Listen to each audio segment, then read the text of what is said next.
What's up, everybody? It's your favorite show, Get a Bucket. I'm your host, Train, as usual. Hope you're all having a wonderful, wonderful day. Now, of course, it's called Get a Bucket, so we got to talk a little hoops, right? And I got to say, the WNBA game, you got to appreciate the growth, right? Like, shout out to the Unrivaled League. We get to watch Mo Hoops, and I appreciate it so much because having the season end in September and then we don't see it kick back off until officially May kind of hurts. So, like, for example, when we see an Angel Reese produce the first 20 and 20 game, that means she got 20 plus points, 20 plus rebounds. I appreciate that. Now, granted, it's 3-on-3, so it's a little bit easier in terms of 5-on-5 because you have less spacing and 3-on-3. But still, that's the first that we've seen in this league, and the league just started up, right? So we're getting more notoriety. We're getting more accomplishments. We're getting more expectations for the upcoming WNBA season based on this Unrivaled League. So, again, I'm happy that the growth is continuing. But I did see something recently where apparently Michael Carter-Williams, he was he was drafted by the 76ers way back in the day, right? Like maybe 2013 off the top of my head. But he wants to be part of an expansion process specifically for Boston. And it got me thinking, well, what would it look like? And so I also saw a couple other teams that might be looking to get a WNBA squad they daggone self. And again, I'm liking the growth of the WNBA. Like, we've already seen the Golden State Valkyries enter the mix. We're seeing the Toronto Tempos come to fruition soon. Like, the growth is coming. So I started thinking about some names for these other teams, right? So I'm curious what you all are thinking about the names I kind of came up with. And I did kind of base these somewhat off they brother organizations, right? So follow me. So the Boston Clovers, that's the name I came up with because obviously we got the Boston Celtics, right? I think the Clovers would actually be pretty cool.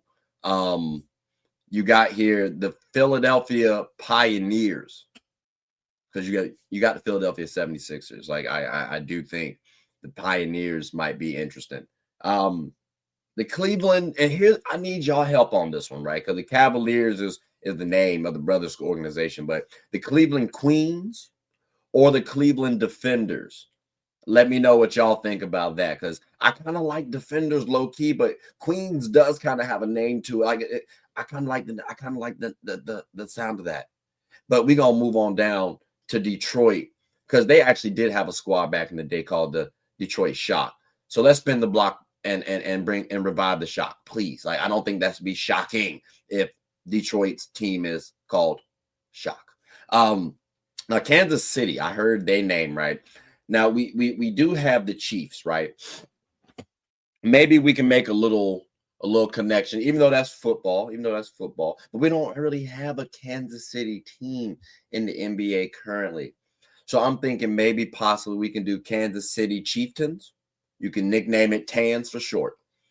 I don't know. I'm not really the biggest fan on that one, but y'all let me know if y'all got one for Kansas City, because that one I don't know. Now Houston, this one was kind of like my Boston one. We're gonna name them the Rockettes.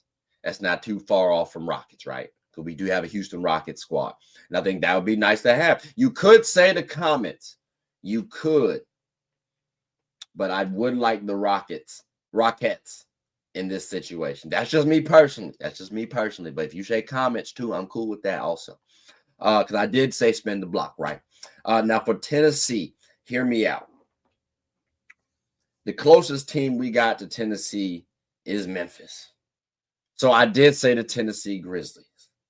If y'all think that's too redundant, I hear you, but let me know what y'all think too in terms of a better name, because the Tennessee Grizzlies did actually grow on me as I said it to myself a couple times and then eventually wrote it down on my notepad. So again, ladies and gentlemen, Tennessee Grizzlies.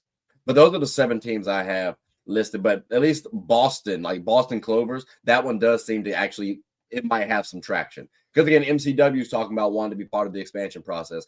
And with the Celtics actually winning a championship, becoming relevant, I don't see why they would not. That's additional money. So again, I'd be looking forward to seeing some of these teams possibly come up. And it'd be cool if actually some of these names got taken. Like, I'm not going to take the Clovers and the Rockettes, right?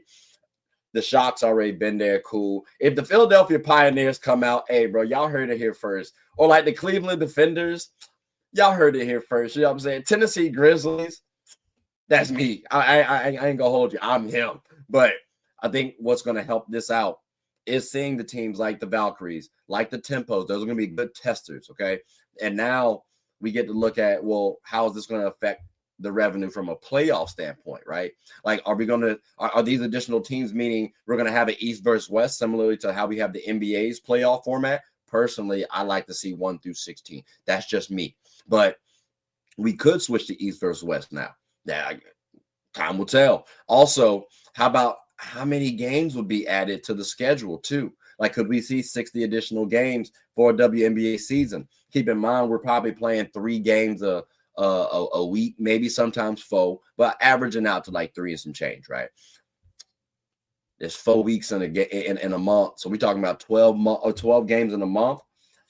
20 games is going to be a little tough. I ain't going to hold. So that's going to be a little additional 2 months. Now we're talking about timing.